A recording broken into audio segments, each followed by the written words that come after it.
మామూలుగా విడాకులు తీసుకుంటున్నప్పుడు భర్తలు భరణం ఇవ్వాలి అమ్మాయి వాళ్ళు. ఆ భరణం ఇచ్చే పరిస్థితిలో భర్త లేనప్పుడు లీగల్‌గా ఏం చేయాలి అతను? సో, ఎప్పుడైతే ఈ సిట్యుయేషన్‌లో అది లేనప్పుడు అనంటే ఇన్ ద సెన్స్ ఆయన చనిపోవడమా? లేకపోతే ఆయన పత్తా లేకుండా ఎళ్ళడమా? ఇది 2 రకాలుగుంటాయి. సో, ఎప్పుడైతే ఆయన చనిపోయిన ఆ సిట్యుయేషన్‌లో అయినా కానీ, లేదు అనంటే అసలు కాపురానికి రాని సిట్యుయేషన్‌లో అయినా కానీ, ఇక్కడ వన్ థింగ్ మ్యామ్, ఎప్పుడైతే ఒకవేళ బిలో 1 ఇయర్ అయింది అనంటే ఆ అమ్మాయి వర్కింగ్ వుమన్ అయితే మెయింటెనెన్స్ రావడం అనేది కష్టం.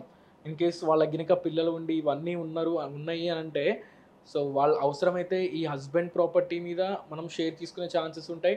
అండ్ అదే గాకుండా అవసరమైతే ఏదైతే ఈయన ఫర్దర్‌గా వీళ్ళిచ్చిన ఏమన్నా గోల్డ్స్ గానీ, లేదు అవును. అనంటే అమ్మాయి వాళ్ళ సైడ్ ఇచ్చిన వాళ్ళు గోల్డ్ కానీ, లేదు అనంటే ఏమన్నా అమౌంట్ గానీ, క్యాష్ గానీ, ఏమన్నా ప్రాపర్టీస్ గానీ ఇట్లాంటివేమన్నా ఉంటే అవి క్లెయిమ్ కూడా చేసుకోవచ్చనమాట. సో, మూడే లేనప్పుడు ఇవన్నీ ఎందుకివ్వాలి? సో, అవును. అంతే గదా! సో, ఇట్లాంటి సిట్యుయేషన్‌లో అవన్నీ క్లెయిమ్ చేసుకోవచ్చు మనం. హ్మ్. సో, ఇక్కడ చాలా సిట్యుయేషన్స్‌లో ఏంది అనంటే ఎప్పుడైతే ఆయన చనిపోగానే నేను ఈ ప్రాపర్టీలో షేర్ ఇవ్వను, ఈ షేర్ అనేది నాది ఇవన్నీ చేస్తూ ఉంటారు. హ్మ్. సో, ఇన్ కేస్ అది సెల్ఫ్ ఎక్వైర్డ్ ప్రాపర్టీ అయినా, యాన్సెస్ట్రల్ ప్రాపర్టీ అయితే మాత్రం కష్టం. In case self acquired property అయితే మోస్ట్ ఆఫ్ ద సిట్యుయేషన్‌లో లీగల్ ఎయిర్ ప్రకారం మాట్లాడుకుంటే, ఏదైతే legal air and succession act ప్రకారం మాట్లాడుకుంటే కొన్ని సిట్యుయేషన్‌లో ఏంది అనంటే మోస్ట్ ఆఫ్ ద సిట్యుయేషన్స్‌లో అది వాళ్ళ పేరెంట్స్‌కి వెళ్ళడం జరుగుతూ ఉంటది. హ్మ్.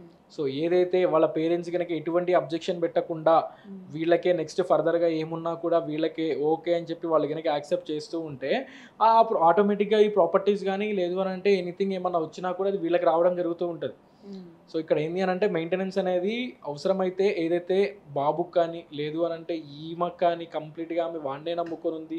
సో, ఆమెకి పేరెంట్స్ లేరు, ఏం లేరు అనుకున్న సిట్యుయేషన్స్‌లో హ్మ్. అవసరమైతే వాళ్ళ దగ్గర నుంచి మనం ఎలిమెంట్ కూడా క్లెయిమ్ చేసుకోవచ్చు. హ్మ్. మోస్ట్ ఆఫ్ ద సిట్యుయేషన్స్‌లో. హ్మ్. అంటే ఇప్పుడు తను పెళ్ళైనప్పుడు విడాకులయినాయి సార్ వాళ్ళకి 1 ఇయర్‌లో. అతను ఉన్నారు. కానీ భరణం ఇచ్చే పరిస్థితుల్లో లేడాయన. సో, ఇక్కడ భరణం ఇచ్చుకోలేని పరిస్థితుల్లో లేరు అనంటే అది కష్టం మ్యామ్. హ్మ్. ఎందుకు అనంటే నీకిట భరణం ఇచ్చుకోలేడు అనంటే ఎవ్రీథింగ్ కోర్ట్‌లో మనకి ఏదైతే భరణం ఎలిమనీ యాక్సెప్ట్ చేస్తారో, ఏదైతే ఎలిమనీ ఆర్డర్స్ అనేది పాస్ చేస్తారో, హ్మ్. ఆ సిట్యుయేషన్‌లో ఏంది అనంటే వీళ్ళ అసెట్స్ అండ్ లయబిలిటీస్, అమ్మాయి అసెట్స్ అండ్ లయబిలిటీస్ వాడు ఎంత ఇచ్చుకోలేస్తాడు ఏంది అనే దాన్ని చూసే ఎలిమనీ అనేది పాస్ చేస్తారు. ఆర్డర్స్ అనేది పాస్ చేస్తారు. So, okay. ఇక్కడ ఓకే. ఎక్కడా గూడా అబ్బాయిలో ప్రాపర్టీలో ఇంత షేర్ తీసుకో, లేదు అమ్మాయి ప్రాపర్టీలో ఇంత షేర్ తీసుకో, సో, వాడి సాలరీలో ఇంత షేర్ వస్తది అని ఎక్కడా ఉండదు. ఓకే.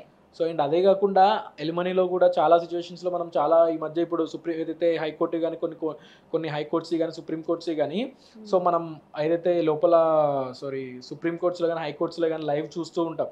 సో, దాంట్లో చాలామంది జడ్జెస్ సీరియస్ అవ్వడం జరుగుతూ ఉంటది. బికాజ్ హ్మ్. ఎందుకు అనంటే నీకు నీ హస్బెండ్ మీద డిపెండ్ అవ్వడం ఇష్టం లేక నువ్వు డైవోర్స్ ఇస్తున్నావు. అవును. నీకు అట్లాంటి సిట్యుయేషన్‌లో నీ మొగుడు దగ్గర నుంచి నీకు పైసలెందుకు? అవును.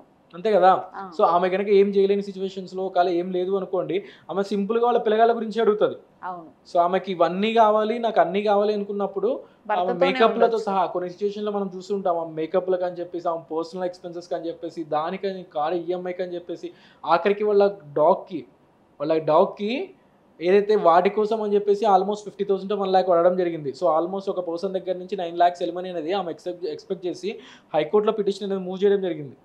సో, ఇట్లాంటి సిట్యుయేషన్‌లో క్లియర్‌గా ఆ పిటిషన్ అనేది డిస్మిస్ చేసి పడేస్తారు.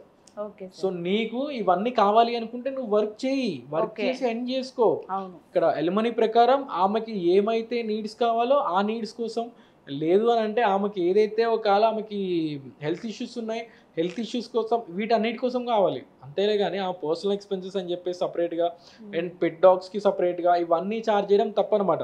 సో, హ్మ్. అందుకే ప్రెజెంట్ ఇప్పుడేంది అనంటే ఇష్టం వచ్చినట్లు పిటిషన్‌లేసుకొని ఇష్టం వచ్చినంత అమౌంట్ అడుగుతుంటే ఆ హ్మ్. పిటిషన్‌ని డిస్మిస్ చేసి పడేస్తున్నారు.